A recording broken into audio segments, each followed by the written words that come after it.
오늘 밤에 오신 모든 교우들에게 하나님의 축복과 은혜와 보호와 평강이 함께 하시기를 원합니다. 영국의 사회학자, 철학자, 경영학자 인 파레토라는 사람이 파레토 법칙을 하나 수립을 했습니다. 영국의 부와 소유의 유형을 조사하다가 20%의 사람이 80%의 부를 소유하고 있다는 사실을 발견했고, 그래서 20대 80이 이게 파레토의 법칙이다. 미국의 경영학자 루포프라는 사람도 시대를 초월해서, 국가를 초월해서 사회 전반적으로 이 파레토의 법칙이 적용된다. 그러면서 몇 가지 예를 들었는데, 아무리 음식이 맛있어도 20%의 사람은 맛없다 한답니다. 아무리 책이 좋아도 실질적인 핵심 내용은 20%밖에 안 된대요. 은행에 적금을 붓는 분들, 백화점의 고객들의 20%가 80%를 담당을 하고 있다고 합니다.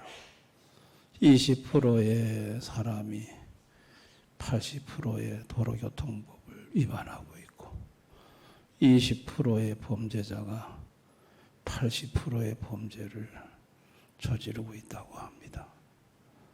또 아무리 강의가 좋아도, 명강의를 해도 80%의 사람은 좋아해도 20%의 사람은 별 도움이 안 됐다고 말을 한다고 합니다. 이게 이제 파레토의 법칙이라는 거예요. 그래서 저희 교회도 안 그러겠나. 목사가 아무리 설교를 열심히 준비해도 80%의 교우들이 은혜를 받아도 한 20%의 사람은 별 은혜가 안 된다. 그러지 않겠는가. 이 파레토의 법칙을 깨뜨릴 수 있는 분은 예수님밖에 없지 않겠는가. 저는 그런 생각을 해봅니다. 근데 제가 여기서 보는 것은 뭐냐면, 20%의 사람이 80%의 부를 쥐고 있다면 전부 다 부자 되고 싶어 할 텐데, 부자 되고 싶고 잘 살고 싶어 할 텐데, 그 소원을 결국은 20%의 사람만 이루고 80%의 사람은 소원을 이루지 못하고 산다는 것입니다. 이게 어찌 경제적인 부에만 해당될까? 우리 삶의 전반적인 분야에서 한 80%의 사람은 꿈과 소원을 이루지 못하고, 꿈과 소원과 비전을 이루는 사람은 한 20% 정도밖에 되지 않지 않겠는가라는 생각을 해보게 됩니다.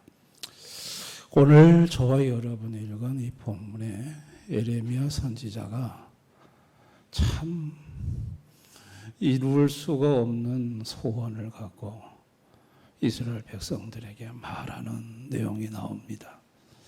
자, 바벨론 군대가 남유다를 공격해 오는데, 그럴 때 예레미야의 소원은 뭐냐면, 남유다 백성이 바벨론에게 항복을 하고 포로로 잡혀가서 70년을 살아라는 거였어요. 그래서 이 예레미야 선지자는 남유다 백성들이 절대로 바벨론 군대한테 대항하지 않는 것이 소원이었어요. 항복하는 것이 소원이었고, 포로로 끌려가는 게 소원이었어요. 이 소원을 예레미야가 갖게 된 것은 하나님이 가르쳐줬기 때문에 그래요. 하나님이 이스라엘 남유다 백성의 죄를 보면서 하나님이 바벨론 군대를 들어서 남유다를 치신다는 걸 가르쳐 줬어요. 이게 하나님이 하시는 일이기 때문에 그대로 받아야 한다는 거예요. 여기에 대항을 하면 죽임만 당할 뿐이라는 거예요. 그래가지고 에레미야 선지자가 이 소원을 막 왕에게도 말하고 신하들에게도 말하고 백성들에게도 말을 합니다. 절대로 바벨론 군대에 대항하지 마세요. 항복하세요. 포로로 끌려가세요. 여러분 누가 이 말을 듣겠습니까? 아니 남유다 왕이 이 말을 듣겠습니까? 항복하라니 포로로 끌려가라니 이거 말을 들을 수가 없어요. 그래가지고 그 예레미야를 시위대 뜰 안에 있는 감옥에다가 가두어 버리는 걸 볼 수가 있어요. 자기 동족을 향해서 쳐들어오는 적군에게 항복을 권할 수밖에 없는, 포로로 끌려가라고 말할 수밖에 없는 이 현실은 참담하고 비극적인 현실입니다. 이런 참담하고 비극적인 현실이 왜 인간 사회에 들어왔을까? 그것은 죄 때문이었습니다. 인간이 죄를 범하고 하나님을 떠나기 전에는 이런 참담한 비극이 없었어요. 인간이 죄를 범하고 하나님을 떠나면서 더 인간 세계에는 이런 참담한 비극이 시작된 거예요. 칼이 번떡거리고 전쟁이 일어나고 슬픔과 죽음이 그림자가 들어오고, 그래서 인생은 고통하고 신음하고, 그래서 시편에 인생 70이요 강건하면 80인데 그 자랑은 수고와 슬픔뿐이라고 했어요. 우리 인생은 자랑할 것이 수고와 슬픔뿐이에요.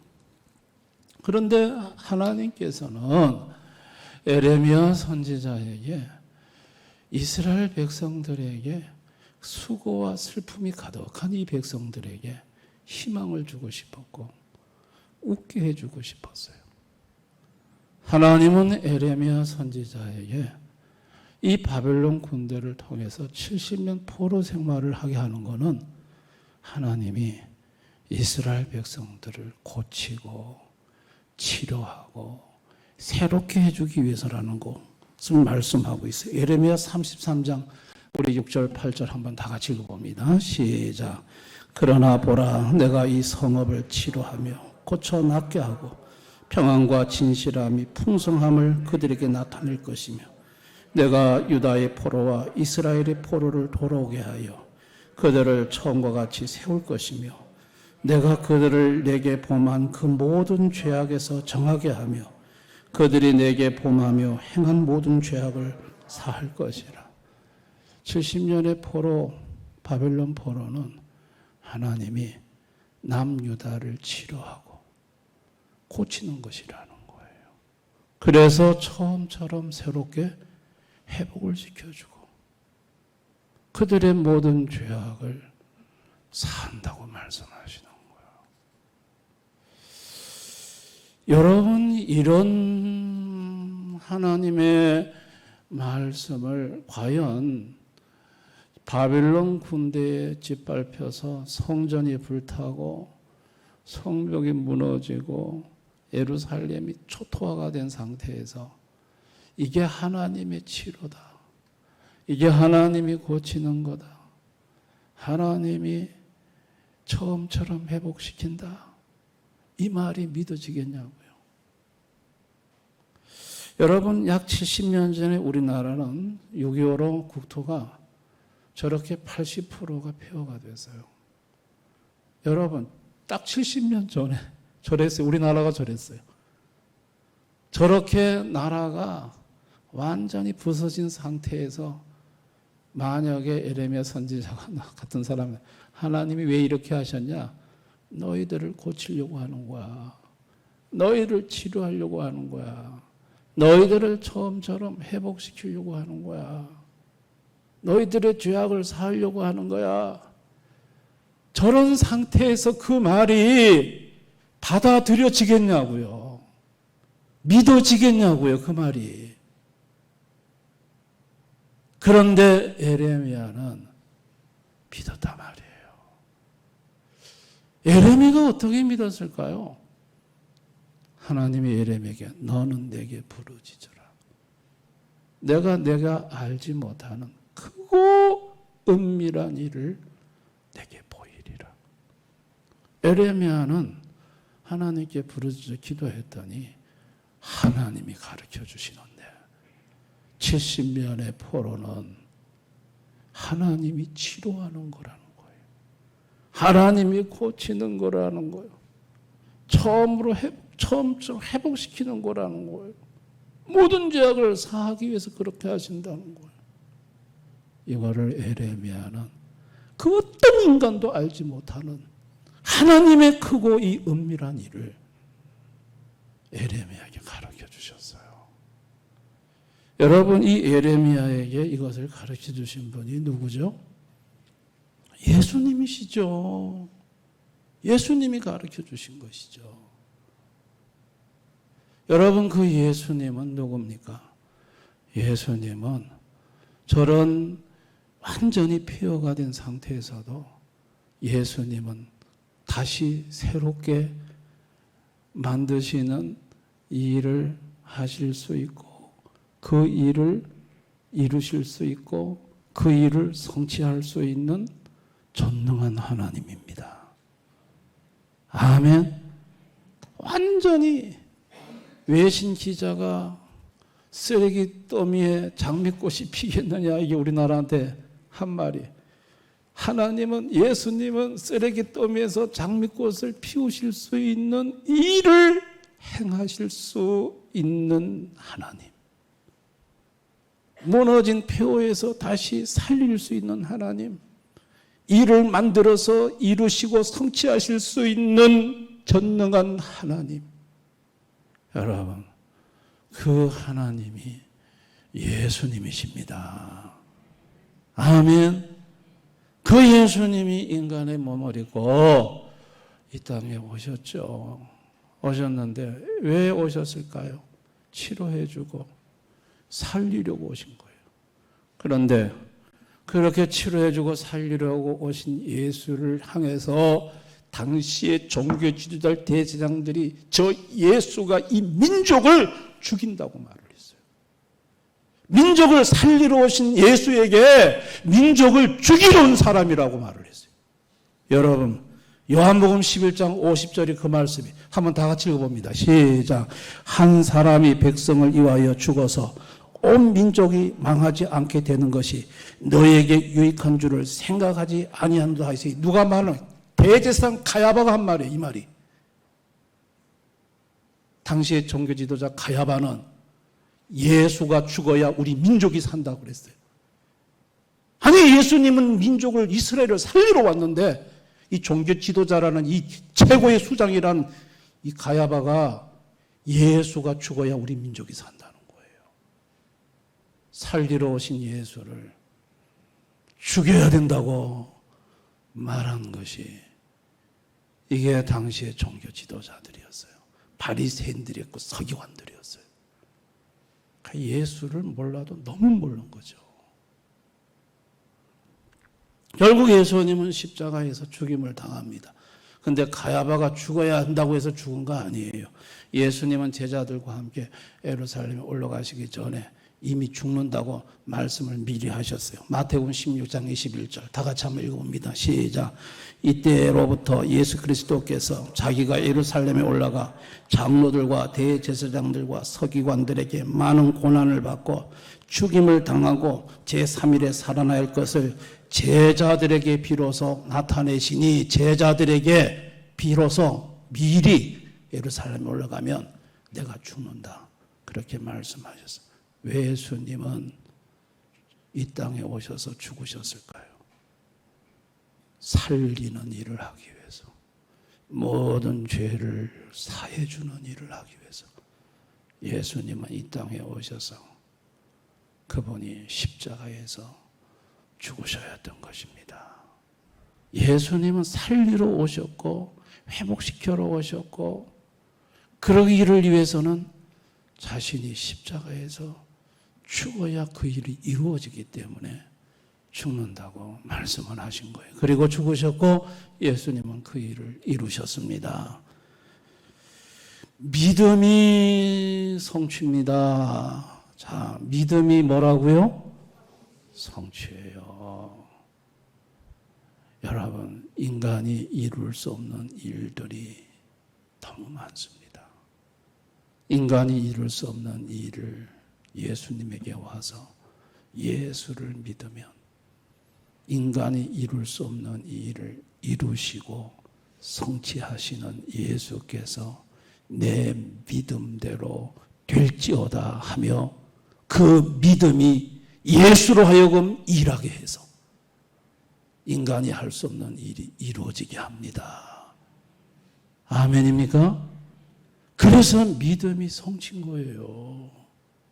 믿음은 내가 이룰 수 없는 일을 이루게 하고 완성케 하는 거예요. 예수님은 다 예수님께 온 사람들에게 전부 다 네 믿음대로 될지어다, 믿음대로 될지어다 그러면서 믿음대로 일을 이루어 주셨고 성취시켜 주셨잖아요. 믿음이 성취라고요. 하나님 아버지는 아들 예수를 보내어서 이룰 수 없는 일을 이루게 하셨어요. 여러분, 죄로 죽어가는 영혼을 살리는 일, 회복시키는 일은 인간 스스로 할 수 있는 일이 아니에요. 하나님 아버지는 아들 예수를 보내서 인간이 할 수 없는 이 일을 이루셨습니다. 에레미야가 바벨론에게 제발 항복 좀 하세요. 바벨론하고 싸우지 마세요. 포로로 끌려가면 끌려가세요. 그리고 70년 동안 그곳에서 조용히 사세요. 하나님이 그걸 통해서 치료하고 회복시킵니다. 그런데 여러분, 하나님은 70년 동안 이스라엘 백성들을 회복시켰어요. 치료하셨어요. 왜 하나님은 70년이라는 기간이 필요했을까요? 여러분, 다윗이 나이 30에 왕위에 오른 것이 BC 1077년이에요. 남유다가 바벨론에게 70년 포로 망한 게 BC 561년이에요. 자그마치 491년 동안, 약 500년 동안 이 남유다 백성들은 우상 숭배에, 바알 숭배에, 아스라 숭배에 너무너무 뿌리가 박혀서 찌들었어요. 하나님은 이것을 남유다 이스라엘 땅에서 고칠 수 없다고 판단하신 거예요. 그래서 아예 그 땅은 다 때려 부숴버리고 몽땅 들어다가 다른 나라로 옮겨버린 거예요. 여러분, 두 세대, 70년이면 딱 두 세대입니다. 그 영향받은 첫 세대는 죽고 그 다음 후세대가 거기에서 이런 영향을 받지, 바알과 아세라의 영향을 받지 않고 순수하게 자란 그 세대들, 그 세대들 속에 하나님은 다니엘을 심었고 에스라를 그곳에 두셨고 그곳에서 불임절을 통해서 살아계신 하나님이 자기 백성을 보호하신다는 것을 보여주셨고 70년 후에 여러분, 하나님께서 이들을 고국으로 돌려보냈을 때 여러분, 이들이 하나님 말씀 앞에서 모두 일어나고 에스라 선지자가 말씀을 낭독할 때 이들은 숨은 광장에서 눈물을 흘리면서 말씀을 들었습니다. 하나님께서 불탄 성전을 스룹바벨을 통해서 다시 세우셨고 무너진 성벽을 느헤미야를 통해서 다시 재건시켰습니다. 할렐루야. 70년의 기간은 하나님께서 치료하시고 고치셨던 기간이었어요. 그리고 회복을 시키셨던 거예요. 여러분, 오늘 이 시대를 살아가는 우리도 70년의 기적을 봐요. 저 사진 좀 보세요. 70년 전과 딱 70년 후에 지금 바뀐 모습이에요. 70년 전에 우리나라의 외신 기자가 쓰레기 더미에서 장미꽃이 필 것이냐 했는데 여러분 지금 저 보세요. 70년이 지난 우리나라는요, 지금 세계 경제 10위가 됐고요.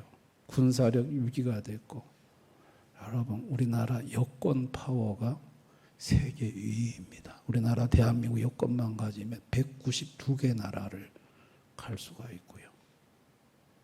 또 우리나라가요, 여러분, 지금 초음속 비행기를 지금 세계 8번째 지금 만들었고요. 지금 얼마나 이 나라가 완전히 유일하게 망했던 나라 중에서 선진국으로 들어간 유일한 나라가 우리나라입니다. 아멘. 여러분, 우리나라의 한 가지 특징이 뭐죠? 여러분들이 운전을 하시고 시골을 다녀보시면 교회가 없는 곳이 없다는 거예요. 아멘. 이 민족에는요, 이게 우리나라의 주. 여러분, 저 시골 꼴짝꼴짝마다 가보면 조그만 교회라도 다 세워져 있어. 그리고 그곳에는 하나님의 종들이 있어. 그곳에서 예배드리고 그곳에서 기도하고 그곳에서 말씀 전하고. 이건 누가 만드신 거예요? 하나님이 하신 거예요. 이 민족이 그냥 일어난 게 아니에요. 지난 70년 동안 완전히 폐허해서 하나님은 이 민족에 영혼의 병을 고치셨고 곳곳에 교회를 세우셨고 믿음의 사람을 세우셨고 새롭게 만드신 것입니다. 아멘. 여러분, 성도들은 누굽니까? 성도는요, 일을 행하시는 예수님, 일을 만들어 성취하시는 예수님을 모시고 사는 자들이 성도예요. 성도들에게 와지는 모든 고난과 역경은 예수님에 의해 예수님이 그 성도를 치료하고 고치는 기간이라는 걸 아셔야 돼요. 아멘. 우리 성도들에게 오는 모든 고난과 역경은 그 성도를 망하게 하려고 하는 게 아니고 예수님이 고난과 역경을 통해서 그 속에서 그 성도를 치료하고 고치고 그래서 처음처럼 새롭게 회복시켜주고 모든 죄악을 사함받게 하고 자 하는 하나님의 뜻이 있습니다. 믿으시기 바랍니다. 그게 안 깨달아집니까? 아이고, 지금 뭐 내가 처한 환경이 얼마나 처참한데 이해가 안 됩니다. 너는 내게 부르짖으라. 네가 알지 못하는 크고 은밀한 일을 내게 보여주리라. 이해가 안 되면 엎드려서 기도하십시오. 그러면 주님께서 얘야, 지금 너에게 온 모든 역경과 고난은 그게 너를 지금 치료하는 거야. 너를 지금 고치는 거야. 너를 회복시켜 주려고 하는 거야. 그걸 알게 하시는 거예요. 아멘. 그 내가 모르는 것을 깨닫게 하시는 거예요. 여러분, 근심이요 안녕이라는 데일 카네기라는 분이 쓴 책이 있어요. 그 책에 메르큐스 마네라는 부인의 얘기가 소개됩니다. 지어낸 얘기가 아니고 실화예요. 이 마네라는 여인의 남편은 갑자기 사업의 부도를 맞았어요. 다 날아간 거죠. 그리고 잠적해버렸어. 가족도 모르게. 그러니까 남편이 갑자기 잠적해졌고 이제 길거리에 내앉게 된 이 마네 부인. 아이가 문방구에 가서 연필을 훔쳤는데 그게 학교로 알려졌고 학교 선생님이 이 아이를 집으로 쫓아버렸어요. 도둑질했다. 그래서 그 아이를 본 마네는 그날 밤에 자살을 결심해요. 아이들을 잠재워 놓고 가스를 방 안에다가 이제 흘러나오게 합니다. 근데 이제 정신이 몽롱해지는데, 이제 가스를 마셔서 이제 몽롱해지는데, 그럴 때 일을 행하시는 우리 예수님이 옆집의 사람들에게 찬송을 부르게 하셨어요. 그것도 어떤 찬송을 부르게 했냐면 337장. 내 모든 시험 무거운 짐을 주 예수 앞에 아뢰이면 근심에 쌓인 날 돌아보사 내 근심 모두 맡으시네. 정신이 멍멍해지는데 이 찬송 소리가 들려오면서 주의 음성으로 들리는 거예요. 얘야, 네 근심을 내가 다 맡아주마. 이래 죽으려고 하지 말고 너 다시 일어나라. 기도해라. 이 마네란 부인이요, 찬송을 통해 주의 음성을 듣고 일어납니다. 그리고 가스를 잠그고 문을 열고, 그리고 아이들을 문 쪽으로 다시 숨을 쉴 수 있도록 밀어넣고 그 방에 앉아서 내가 왜 기도할 생각을 못했지? 그리고 기도하는데 울컥하고 눈물이 막 쏟아지는 거예요. 그럴 때 주님께서 힘을 주시는 거예요. 용기를 주시는 거예요. 그래가지고 아이를 데리고 시골로 이사를 가고 다시 거기서 새로운 생활을 시작했는데, 하나님이 두 아들을 축복하셔서 너무너무 크게 잘 되었고, 그리고 이제는 근심이요 안녕 빠이빠이 하고 걱정 없이 살면서 그 책에서 이런 얘기를 결론으로 맺습니다. 죽을 수 있는 용기를 가진 자들이요, 하나님 앞에 기도할 수 있는 용기로 바꾸어 보십시오. 100번의 탄식보다 한 번의 기도가 당신에게 기적을 가져다 줄 것이요, 100번의 절망보다 한 번의 믿음이 당신의 운명을 바꾸어 줄 것이요, 100번의 탄식보다 한 번의 기도가, 100번의 절망보다 한 번의 믿음이, 그 한 번의 기도, 한 번의 믿음, 그게 누굽니까? 누구를 바라보는 겁니까? 일을 행하시는 예수, 일을 만들어 성취하시는 예수를, 그 예수 앞에가 기도하고 절망 중에 그 예수 앞에 나아가서 그 예수를 붙들고 예수를 믿으면, 여러분, 그 예수님은 그 고난의 역경 속에서 치료하시고 회복시켜 주시고 다시 웃을 수 있도록 만들어 주십니다. 아멘. 성도의 고난은 치료라는 것을 기억할 수 있기를 바랍니다. 아멘. 하나님은 성도에게 고난과 역경을 주셔서 고치시고 치료하시고 회복시키시고, 그래서 하나님은 다시 그 속에서 어떻게 주님이 이게 가능합니까? 주님은 가능해요. 그분은 전능자예요. 일을 행하시는 여호와, 일을 만들어 성취하시는 그 예수님은 쓰레기 더미에서 장미꽃이 필 것인가? 장미꽃이 피게 하셨습니다. 아멘. 우리 인생도 그분은 그렇게 만들어 주십니다. 믿으시기 바랍니다. 100번에 절망하지 마시고 그 예수를 믿으시고 100번의 탄식 대신 한 번의 기도를 하시는, 그래서 그 일을 이루고 성취하시는 예수를 만나고 경험하는 우리 교우들이 다 되시기를 주님의 이름으로 축원합니다.